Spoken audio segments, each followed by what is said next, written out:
ओम नमः शिवाय, ओम नमः शिवाय, ओम नमः शिवाय। ओम नमो भगवते वासुदेवाय। ओम देवकी सुत गोविंद वासुदेव जगतपते देहि में तन्यम कृष्ण त्वाम अहम शरणम गतः। अथ श्रीमद् वाल्मीकि रामायण प्रथम खंड द्वितीय सोपान अयोध्या कांड तृतीय सर्ग। राजा दशरथ का वशिष्ठ और वामदेव जी को भगवान श्री राम के राज्याभिषेक की तैयारी करने के लिए कहना और उनका सेवकों को तदनुरूप आदेश देना। राजा की आज्ञा से सुमंत्र का श्री राम को राजसभा में बुलाना और राजा का अपने पुत्र श्री राम को हितकर राजनीति की बातें बताना। ओम नमः शिवाय, ओम नमः शिवाय, ओम नमः शिवाय। ओम नमो भगवते वासुदेवाय। ओम देवकी सुत गोविंद वासुदेव जगतपते देहि में तन्यम कृष्ण त्वाम अहम शरणम गतः। तेषामञ्जलि पद्मानि प्रगृहीतानि सर्वशः प्रतिगृह्य ब्रवीद राजा तेभ्यः प्रियहितं वचः।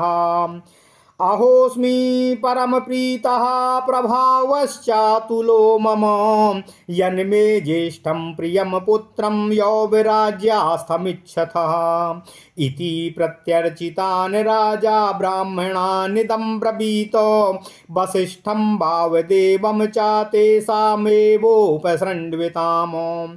चैत्रः श्रीमान् यममासः पुण्यः पुष्पितकाननः यौवराज्याय रामस्य सर्वमेवोपकल्प्यतम्। ओम नमः शिवाय, ओम नमः शिवाय। ओम नमो भगवते वासुदेवाय। ओम देवकी सुत गोविंद वासुदेव जगतपते देहि में तन्यम कृष्ण त्वाम अहम शरणम गतः।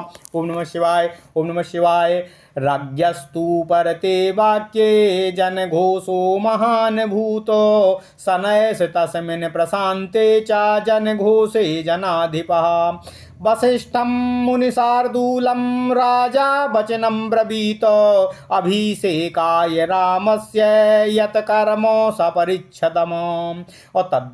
तदद्य भगवान् सर्वमाज्ञापयितुमर्हसि तच्छ्रुत्वा भूमिपालस्य वसिष्ठो मुनिसत्तमः। आदिदेशाग्रतो राज्ञः स्थितान् युक्तान् कृताञ्जलीन् सुवर्णादीनि रत्नानि बलीन् सर्वौषधीरपि शुक्लमाल्यानि लाजांश्च पृथक् च मधुसर्पिषि आहतानि चापासांसि रथं सर्वायुधान्यपि चतुरंग बलम चैव गजम च शुभलक्षणम् चामरव्यजने शोभे ध्वजम छत्रम च पाण्डुरम् शतं च सात कुंभानाम अग्निवर्चसाम हिरण्यशृङ्गवृषभम् अममग्रं व्याघ्रचर्म च यच्चान्यत् किञ्चिद्देष्टव्यं तत्सर्वमुपकल्प्यताम् उपास्थापयत् प्रातरग्न्यागारे महीपते।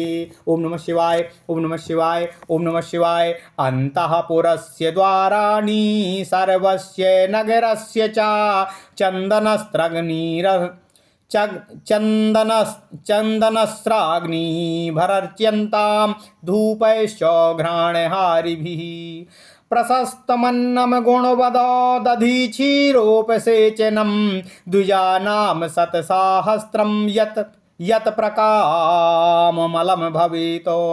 सत्कृत्य द्विजमुख्यानां स्वः प्रभाते प्रदीयताम् घृतं दधी चालाजाश्च दक्षिणाश्चापि पुष्पकलाः सूर्योभिदितमात्रेष्वो भविता स्वस्ति वाचनम् अब्रह्मणाश्च निमन्त्र्यन्त्यां कल्प्यान्तामासनानि च अवध्यन्तां पताकाश्च राजमार्गश्च सिच्यताम् सर्वे चातालापचरा गणिकाश्च स्वालङ्कृताः कक्ष्यां द्वितीयामासाद्य तिष्ठन्तु नृपवेश्मनः देवायतन चैत्येषु सान्यभक्ष्या सदक्षिणाः उपस्थापयितव्या अशूरमाल्ययोग्या पृथक् पृथक् दीर्घासिबद्धगोधाश्च सन्नद्धा मृष्टवासिसः महाराजाङ्गनं शूराः प्रविशन्तु महोदयम् एवं व्यादिश्य विप्रौ तु क्रिया राजास तत्र विनिष्ठितो चक्रतुश्चैव यच्छेपं पार्थिवाय निवेद्य च अकृतमित्येव चाब्रूतामभिगम्य जगत्पतिं यथोक्तवचनं प्रीतो हर्षयुक्तो द्विजोत्तमो ततः सुमन्त्रं दुतिमानो राजा वचनं ब्रवीतो रामः कृतात्मा भवता शीघ्रमानीयतामिति सा तथेति प्रतिज्ञाय सुमन्तो राजशासनातो रामं तत्रानयश्चक्रे रथेन रथिनां वरम् अथ तत्र सहासीनास्तदा दशरथं नृपं प्रच्योदित्यां प्रतीच्याश्च दक्षिणात्याश्च भूमिपः अम्लेच्छाश्चार्याश्च ये चान्ये वनशैलान्तवासिनः उपासाञ्चक्रिरे सर्वे तं देवा वासवं यथा तेषां मध्ये सा राजर्षिर्मरुतामिव वासवः प्रासादस्थो दशरथो ददर्शयान्तात्मजा प्रासादस्थो दशरथो ददर्शायान्तमात्मजं गन्धर्वराज प्रतिमं लोके विख्यात पौरुषम्। ओम नमः शिवाय, ओम नमः शिवाय। दीर्घबाहुं महासत्वं मत्तमातंगमागिनं चंद्रकांताननं रामो मतीव प्रियदर्शनं रूपौदार्यगुणैः पुंसां दृष्टि चित्तापहारिणामो अघर्माभितप्ता परजन्यम हृदयान्तमिव प्रजाः नाततर्पसमायान्तं पश्यमानो नराधिपः अवतार्य सुमन्त्रस्तु राघवं स्यन्दनोत्तमातो पितुः समीपं गच्छन्तं प्राञ्जलि पृष्ठतोऽन्यवगातो असातं कैलासशृङ्गाभं प्रासादं रघुनन्दनः आरुरोह नृपं द्रष्टुं सहसा तेन राघवः असा प्राञ्जलिरभिप्रेत्य प्रणतः पितुरन्तिकेः नाम स्वम् अश्रावयन् रामो बबन्धे चरणौ पितुः। ओम नमः शिवाय। तं दृष्ट्वा प्रणतं पार्श्वे कृताञ्जलिपुटं नृपः गृहाञ्जलौ समाकृष्य सस्वजे प्रियमात्मजामो तस्मै चाभ्युद्यतं सम्यग् मणिकाञ्चनभूषितं विदिदेश राजं रुचिरं रामाय परमासनम्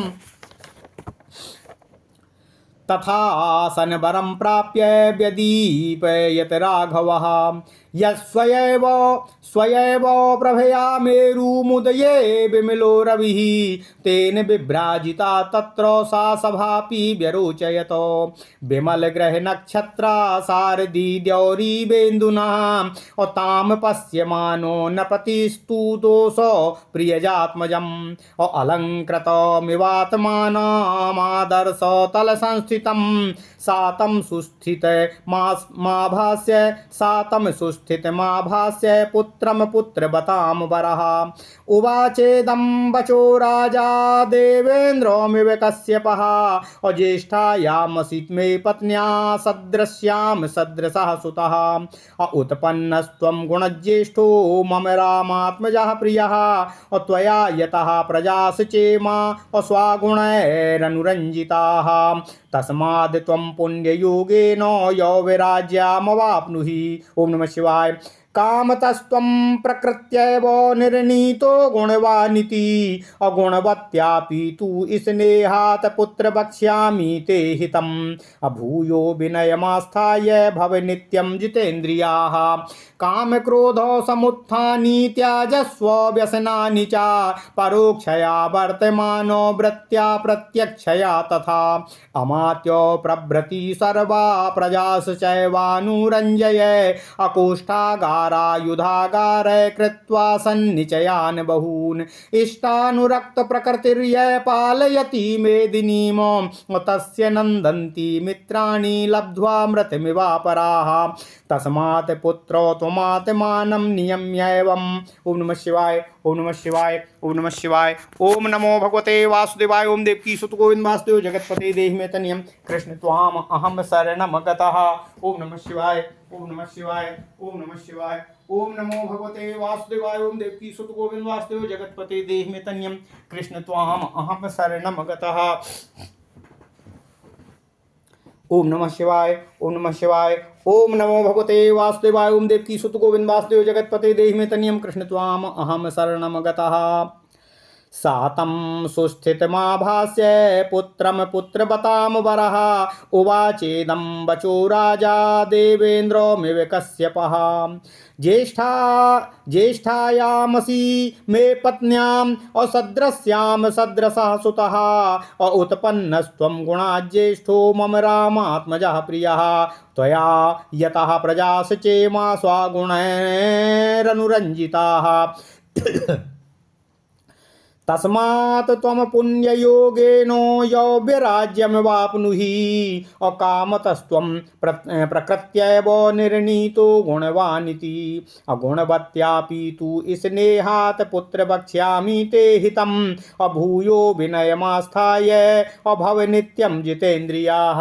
ओम नमः शिवाय। काम क्रोध समुत्थानि त्वजस्य व्यसनानि च परोक्षया वर्तमानो वृत्त्या प्रत्यक्षया तथा आमात्य प्रभृति सर्वा प्रजाश्चैवानुरञ्जय अकोष्ठागारायुधागार कृत्वा सन्निचयान् बहून् इष्टानुरक्त प्रकृतिर्य पालयति मेदिनीम् तस्य नन्दन्ति मित्राणि लब्ध्वा मृतमिवामराः।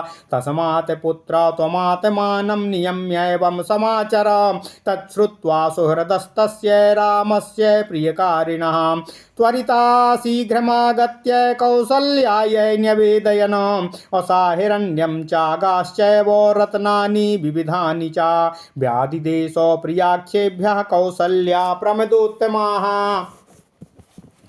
और यथाभिवाद्य राजानं रथमारुह्य राघवः ययौ स्वं द्युतिमद्भीष्मो जनौघे प्रतिपूजितः ते चापि पौरा नृपतेर्वचस्त तच्छ्रुत्वा तदालाभमिवेष्टमासु नरेन्द्र मामन्त्रग्रहाणि गत्वा देवान् समानार्चुरभिप्रहष्ट्रा। ओम नमः शिवाय, ओम नमः शिवाय। ओम नमो भगवते वासुदेवाय। ओम देवकी सुत गोविंद वासुदेव जगतपते देहि मे तनियम कृष्ण त्वाम अहम शरणम गतः। ओम नमः शिवाय, ओम नमः शिवाय, ओम नमः शिवाय। आथ श्रीमद् वाल्मीकि रामायण प्रथम खंड द्वितीय सोपान अयोध्या कांड तृतीय सर्ग। ओम नमः शिवाय। राजा दशरथ का वशिष्ठ और वामदेव जी को भगवान श्री राम के राज्याभिषेक की तैयारी करने के लिए आदेशित करना और उनका सेवकों को तदनुरूप आदेश देना। राजा की आज्ञा से सुमंत्र का भगवान श्री राम को राजसभा में बुलाना और राजा का अपने पुत्र श्री राम को हितकर राजनीति की बातें बताना। ओम नमः शिवाय, ओम नमः शिवाय, ओम नमः शिवाय। सभासदों द्वारा भगवान श्री राम के राज्याभिषेक के अनुमोदन के पश्चात सभासदों ने कमल पुष्प की सी आकृति वाली अपनी अंजलियों को सिर से लगाकर सब प्रकार से महाराज के प्रस्ताव का समर्थन किया। उनकी यह पद्मांजलि स्वीकार करके राजा दशरथ उन सब के प्रिय और सबसे प्रिय और हितकारी वचन बोले। अहो सभासदों, आप लोगों ने जो मेरे परम प्रिय ज्येष्ठ पुत्र श्री राम को युवराज के पद पर प्रतिष्ठित देखना चाहते हैं, इससे मुझे बड़ी ही प्रसन्नता हुई है और मेरा प्रस्ताव अनुपम सिद्ध हो गया है। हम इस प्रकार की बातों से पूर्ववासी तथा अन्यान्य सभासदों का सत्कार करके राजा ने उनके सुनते हुए ही वामदेव और वशिष्ठ आदि गुरुजन ब्राह्मणों से इस प्रकार कहा। यह चैत्र मास का बड़ा ही सुंदर और पवित्र दिन है। इसमें संपूर्ण वन उपवन खिल उठे हैं। अतः इस समय श्री राम का युवराज पद पर अभिषेक करने के लिए आप लोग सब सामग्री एकत्रित कर इसकी व्यवस्था करने की कृपा करें। राजा की यह बात पूर्ण होने पर सब लोग हर्ष के कारण महान कोलाहल करने लगे। धीरे धीरे उस जनरव के शांत होने पर प्रजापालक नरेश दशरथ जी ने मुनि परवर वशिष्ठ जी से यह बात कही।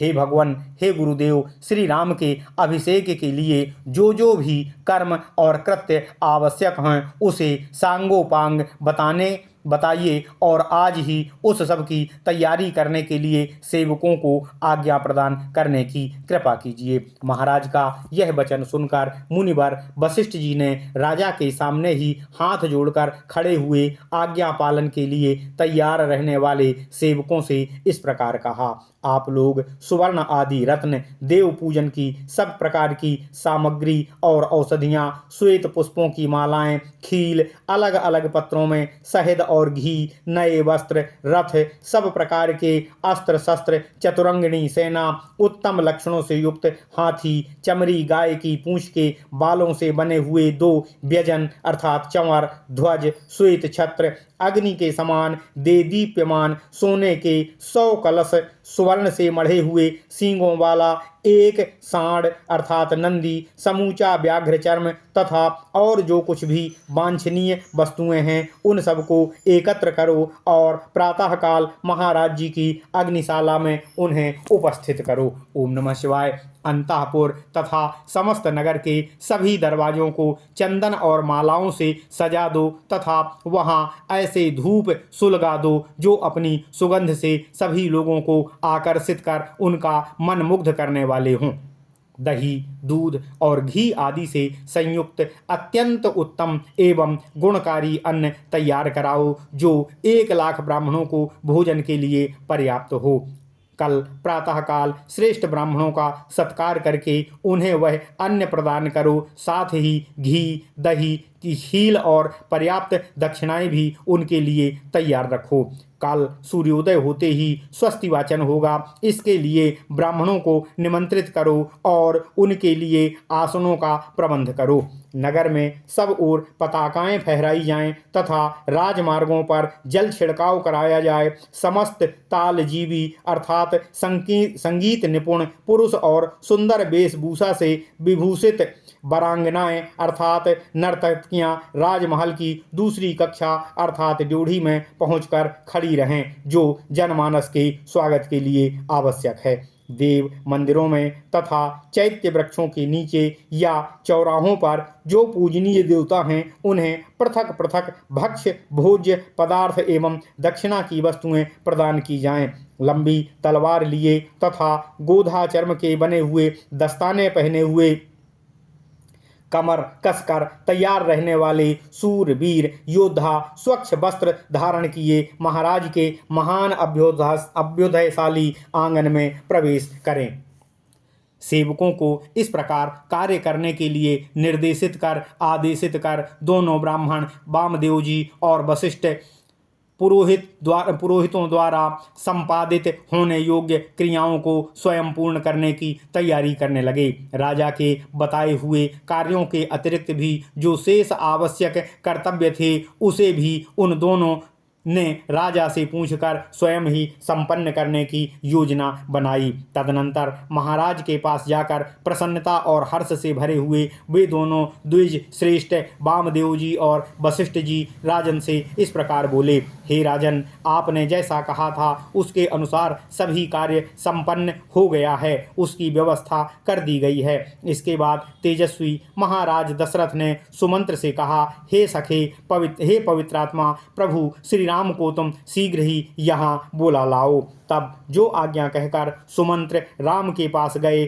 तथा राजा के आदेशानुसार रथियों में श्रेष्ठ श्री राम को रथ पर बिठाकर राजभवन ले आए। उन राजभवन में साथ में बैठे हुए पूर्व, उत्तर, पश्चिम और दक्षिण के भूपाल, म्लेच्छ, आर्य तथा वनों और पर्वतों में रहने वाले अन्यान्य मनुष्य सब के सब उस समय राजा दशरथ की उसी प्रकार उपासना कर रहे थे जैसे देवता देवराज इंद्र की उपासना करते हैं। उनके बीच अट्टालिका के भीतर बैठे हुए राजा दशरथ मरुदगणों के मध्य देवराज इंद्र की भांति शोभा पा रहे थे। उन्होंने वहीं से अपने पुत्र श्री राम को अपने पास आते देखा जो गंधर्व राज के समान तेजस्वी थे। उनका पौरुष समस्त संसार में विख्यात था। उनकी भुजाएं बड़ी और बल महान था। वे मतवाले गजराज के समान बड़ी ही मस्ती की चाल से चलते हुए उनकी ओर आ रहे थे। उनका मुख चंद्रमा से भी अधिक कांतिमान था। श्री राम का दर्शन सबको ही अत्यंत प्रिय लगता था। वे अपने रूप और उदारता आदि गुणों से लोगों की दृष्टि और मन को स्वतः ही आकर्षित कर लेते थे। जैसे धूप में तपे हुए प्राणियों को मेघ आनंद प्रदान करता है, उसी प्रकार वे समस्त प्रजा को परम आह्लाद प्रदान करते थे। आते हुए भगवान श्री रामचंद्र की ओर एकटक देखते हुए राजा दशरथ को तृप्ति नहीं हो रही थी। सुमंत्र ने उस श्रेष्ठ रथ से श्री रामचंद्र जी को उतारा और जब वे पिता के समीप जाने लगे तब सुमंत्र भी उनके पीछे पीछे हाथ जोड़े हुए चल रहे थे। वह राजमहल कैलाश शिखर के समान उज्ज्वल और ऊंचा था। रघुकुल को आनंदित करने वाले श्री राम महाराज का दर्शन करने के लिए सुमंत्र के साथ सहसा ही उस पर चढ़ गए। भगवान श्री राम दोनों हाथ जोड़कर विनीत भाव से पिता के पास गए और अपना नाम सुनाते हुए उन्होंने उनके दोनों चरणों में मस्तक झुकाकर प्रणाम किया। प्रभु श्री राम को पास आकर हाथ जोड़ प्रणाम करते हुए देख राजा ने उनके दोनों हाथ पकड़ लिए और अपने प्रिय पुत्र को पास खींचकर अपनी छाती से लगा लिया। उस समय राजा ने उन प्रभु श्री रामचंद्र जी को मणि जटित सुवर्ण से भूषित एक परम सुंदर सिंहासन पर बैठने की आज्ञा दी, जो पहले से उन्हीं के लिए ही उपस्थित किया गया था। जैसे निर्मल सूर्य उदय काल में मेरु पर्वत को अपनी किरणों से उद्भासित कर देता है, उसी प्रकार प्रभु श्री रघुनाथ जी उस श्रेष्ठ आसन को ग्रहण करके अपनी ही प्रभा से उसे प्रकाशित करने लगे। उनसे प्रकाशित हुई वह सभा भी बड़ी ही शोभा पा रही थी। ठीक उसी तरह जैसे निर्मल ग्रह और निर्मल नक्षत्रों से भरा हुआ शरत काल का आकाश चंद्रमा से उद्भासित हो उठता है। जैसे सुंदर वेशभूषा से अलंकृत हुए अपने ही प्रतिबिंब को दर्पण में देखकर मनुष्य को बड़ा ही संतोष प्राप्त होता है, उसी प्रकार अपने शोभाशाली प्रिय पुत्र उन श्री राम को देखकर राजा बड़े ही प्रसन्न हुए। जैसे कश्यप देवराज इंद्र को पुकारते हैं, उसी प्रकार पुत्रवानों में श्रेष्ठ राजा दशरथ सिंहासन पर बैठे हुए अपने पुत्र श्री राम को संबोधित करके उनसे इस प्रकार बोले। हे पुत्र, तुम्हारा जन्म मेरी बड़ी महारानी कौशल्या के गर्भ से हुआ है। तुम अपनी माता के अनुरूप ही उत्पन्न हुए हो। हे श्री राम, तुम गुणों में मुझसे भी बढ़कर हो, अतः मेरे परम प्रिय पुत्र हो। तुमने अपने ही गुणों से इन समस्त प्रजाओं को आसन्न और प्रसन्न कर लिया है, इसलिए तुम पुष्य नक्षत्र के योग में युवराज के पद को ग्रहण करो। हे पुत्र, यद्यपि तुम स्वभाव से ही गुणवान हो और तुम्हारे विषय में यही सबका निर्णय है, तथापि मैं स्नेहवश सद्गुण संपन्न होने पर भी तुम्हें कुछ हितकारी बातें बताना चाहता हूँ। तुम और भी अधिक विनय का आश्रय लेकर सदा ही सबके लिए जितेंद्रिय बने रहो। काम और क्रोध से उत्पन्न होने वाले दुर्व्यसनों का सर्वथा त्याग कर दो। परोक्ष वृत्ति से अर्थात गुप्तचरों द्वारा यथार्थ बातों का पता लगाकर तथा प्रत्यक्ष वृत्ति से अर्थात दरबार में अपने सामने बुलाकर कहने वाली जनता के मुख से उनके वृत्तांतों को प्रत्यक्ष और देख सुनकर ठीक ठीक न्याय विचार में तत्पर रहना। मंत्री, सेनापति आदि समस्त अधिकारियों तथा प्रजाजनों को सदा प्रसन्न रखना। जो राजा कोष्ठागार अर्थात भंडार गृह तथा शस्त्रागार आदि के द्वारा उपयोगी वस्तुओं का बहुत बड़ा संग्रह करके मंत्री, सेनापति और प्रजा आदि समस्त प्रकृतियों को प्रिय मानकर उन्हें अपने प्रति अनुरक्त एवं प्रसन्न रखते हुए पृथ्वी का पालन करता है, उसके मित्र उसी प्रकार आनंदित होते हैं जैसे अमृत को पाकर देवता प्रसन्न होते हैं। इसलिए हे पुत्र, तुम अपने चित्त को अपने वश में कर कर इस प्रकार के उत्तम आचरणों का सदा पालन करते रहना। राज्य की ये बातें सुनकर प्रभु श्री रामचंद्र जी का प्रिय करने वाले सुहृदों ने तुरंत माता कौशल्या के पास जाकर उन्हें यह शुभ समाचार निवेदन किया। नारियों में श्रेष्ठ कौशल्या ने वह प्रिय संवाद सुनने वाले उन सुहृदों को तरह तरह के रत्न, सुवर्ण और गौवें पुरस्कार स्वरूप प्रदान किए। इसके बाद श्री रामचंद्र जी राजा को प्रणाम करके रथ पर बैठकर प्रजाओं से सम्मानित होते हुए अपने शोभाशाली भवन में चले गए। नगरवासी मनुष्यों ने राजा की बातें सुनकर मन ही मन यह अनुभव किया कि हमें शीघ्र ही अभीष्ट वस्तु की प्राप्ति होने वाली है। फिर भी महाराज की आज्ञा लेकर अपने घरों को गए और अत्यंत हर्ष से भरकर अभीष्ट सिद्धि के उपलक्ष्य में देवताओं की पूजा करने लगे। इत्यर्थे श्रीमद् रामायणे वाल्मीकिये आदि काव्ये अयोध्या कांडे तृतीय सर्गः। इस प्रकार श्री वाल्मीकि निर्मित अर्थ रामायण आदि काव्य के अयोध्या कांड में तीसरा सर्ग पूर्ण हुआ। ओम नमः शिवाय, ओम नमः शिवाय, ओम नमः शिवाय। ओम नमो भगवते वासुदेवाय। ओम देवकी सुत गोविंद वासुदेव जगतपते देहि मे तनयम कृष्ण त्वाम अहम शरणम गतः। ओम नमः शिवाय।